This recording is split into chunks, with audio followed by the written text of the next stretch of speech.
Don't forget to like the video, share your thoughts in the comments, and subscribe to stay updated with our latest stories. I still remember that evening like it was yesterday. It had been a long week, the kind where the days blur together into an endless string of meetings, emails, and deadlines. By Friday, I was exhausted, not just physically, but mentally and emotionally. And so when my boss, Ben, suggested we grab a drink after work, I figured it would be a welcome break. I'd never imagined that night would change everything.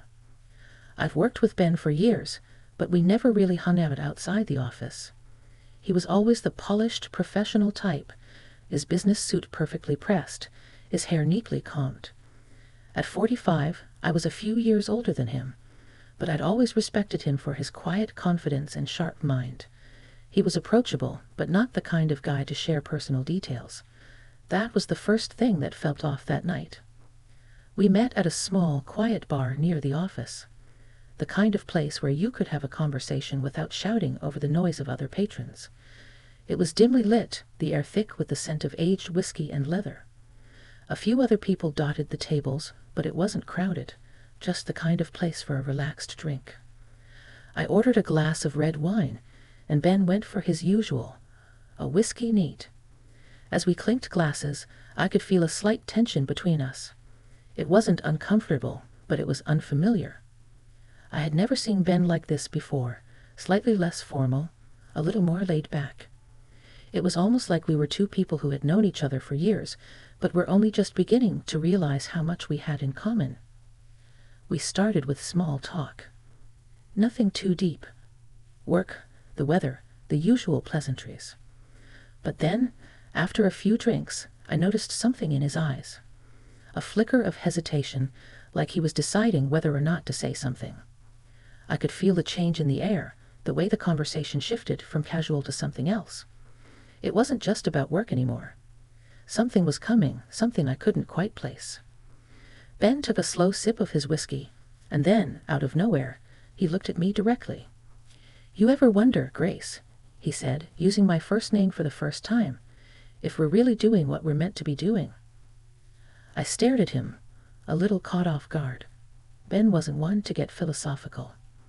In fact, I couldn't remember a time when he'd ever let his guard down like this. His question lingered in the air, heavy with unspoken meaning. The low hum of the bar faded as I tried to process what he was asking.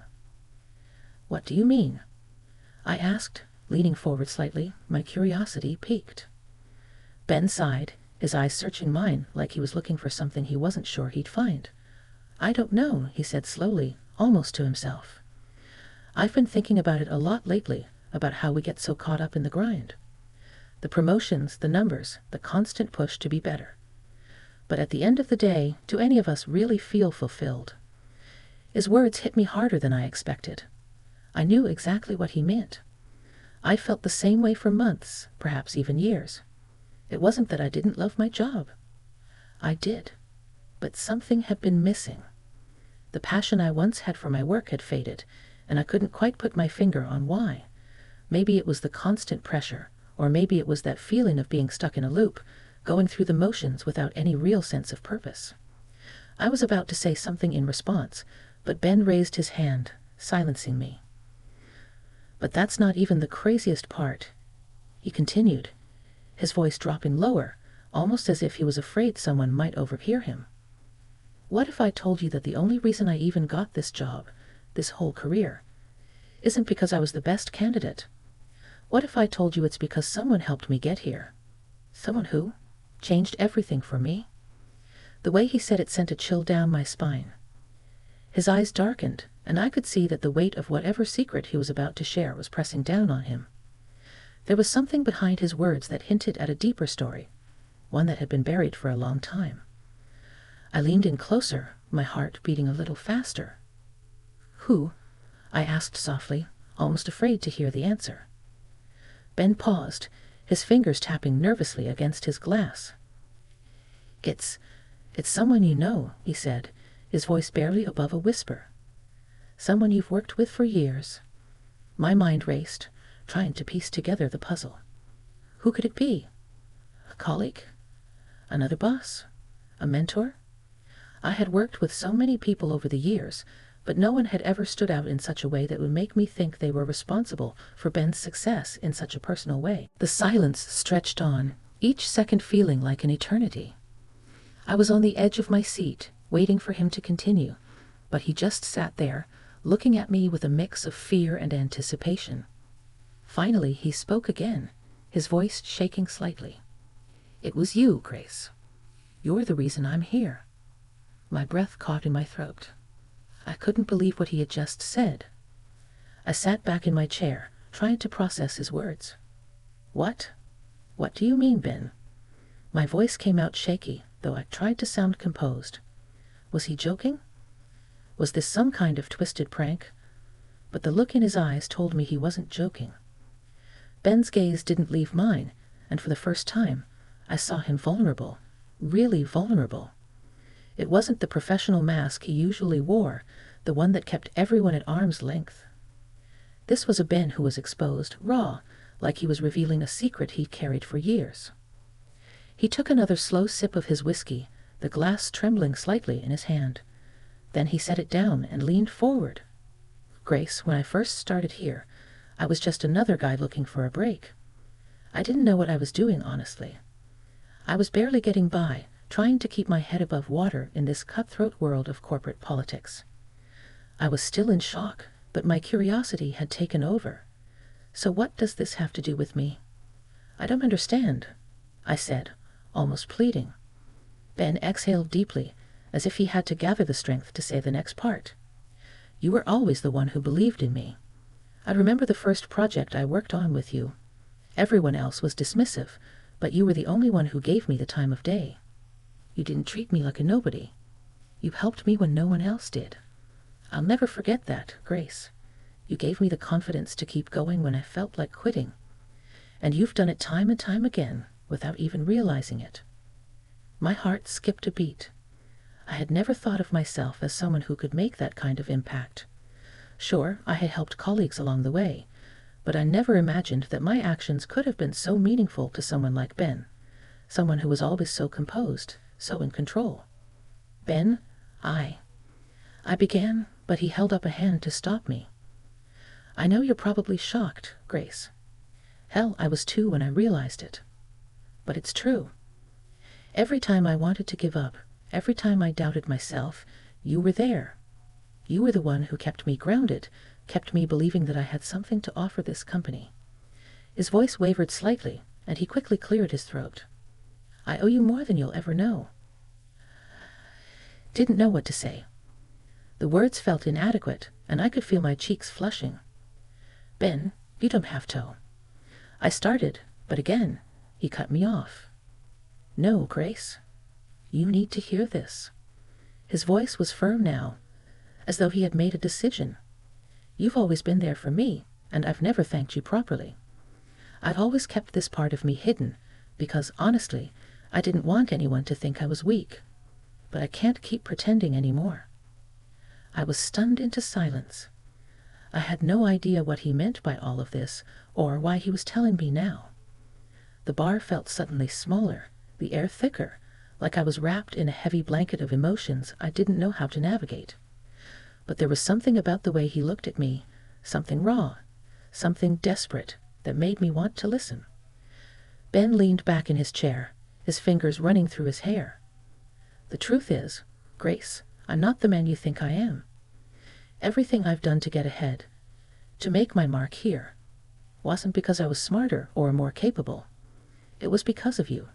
Your faith in me gave me the strength I needed to move forward." I felt a knot tightening in my stomach. "Ben, this is too much." "You don't know me anything," I said, my voice trembling despite my efforts to remain calm. But Ben shook his head. "I do. And I need you to understand something. I don't think I've ever told you how much you mean to me. Not just as a colleague, but as a person. You've been a guiding force in my life, and I've always felt this connection with you. Something deeper than just work." The words hung in the air, heavy and full of meaning. For the first time, I saw Ben in a completely different light, not just as my boss, but as a man who had been silently carrying his own burdens. There was a vulnerability in him that I had never noticed before. And in that moment, I felt a surge of emotion I hadn't expected. Was this something more than just gratitude? Was there something between us that had always been unspoken? I took a deep breath, trying to steady myself. Ben, I didn't know. I never thought you saw me that way, I said, my voice soft but clear. He looked down at his glass for a moment, then back up at me, his eyes searching mine with a mixture of uncertainty and longing. I know. I'd always kept my distance, kept things professional.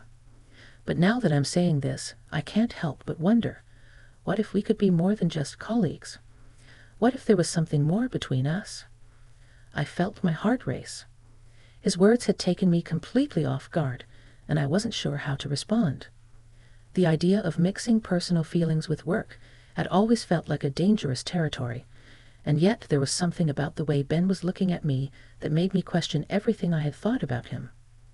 For a long moment, neither of us spoke. The noise of the bar seemed to fade into the background as we sat there, both of us caught in the tension of the moment. I could feel the heat rising in my cheeks, and I knew I was blushing, but I couldn't help it. There was something stirring inside me, something that told me this was a turning point. Finally I whispered, I don't know, Ben. This is a lot to take in, but I'm glad you told me. I meant it. I was glad. But it wasn't just the truth about our work dynamic that had stunned me. It was the way his words had opened something I wasn't ready to confront. A part of me had always respected him, but now I wasn't sure where that respect ended and where something else began. Ben gave a small, almost relieved smile. I understand, Grace. I didn't expect you to have all the answers right away. But I needed you to know. You've been the one constant in my life, and no matter what happens, I'll always be grateful for you. The weight of Ben's words lingered in the air long after he had finished speaking. I sat there, trying to absorb it all.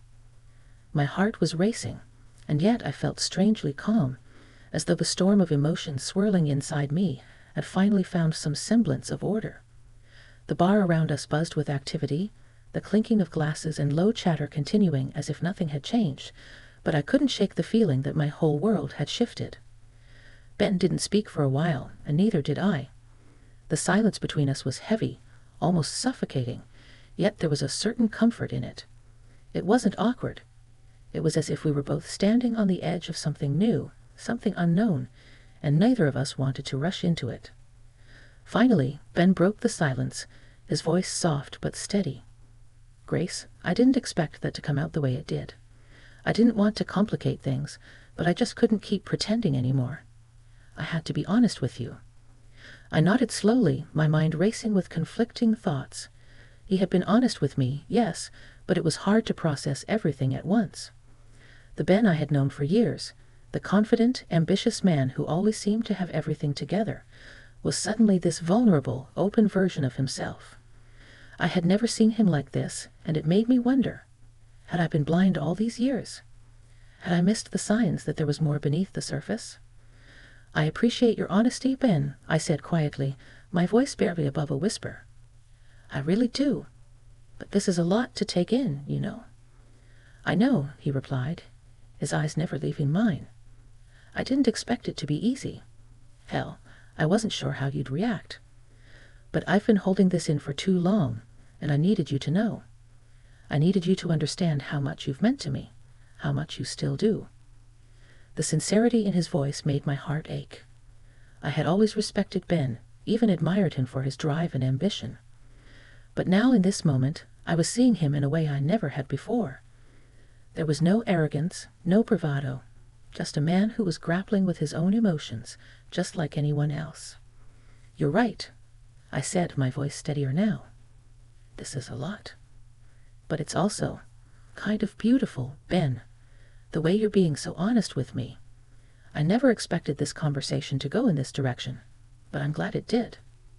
Ben smiled, a faint hint of relief in his expression. I'm glad you're not angry. I just wanted to make sure you knew how I felt before it was too late. I took a deep breath, trying to steady my own racing thoughts. I didn't know what to make of this new dynamic between us, but there was a part of me that was intrigued, curious about where this could lead. Could I trust my feelings? Was this just a passing moment, or was there something more here? Ben, I don't know what happens next, I said, choosing my words carefully. But I think it's important that we take our time. There's no rush to figure everything out right now. He nodded, his gaze softening. I agree.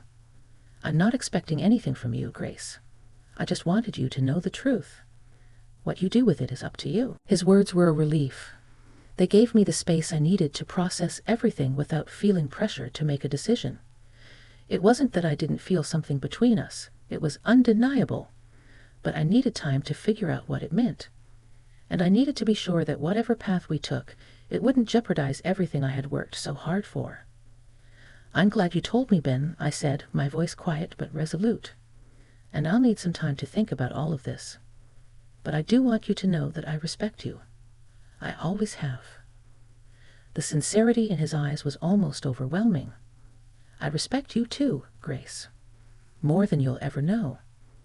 For a moment, we just sat there, the weight of our words hanging between us.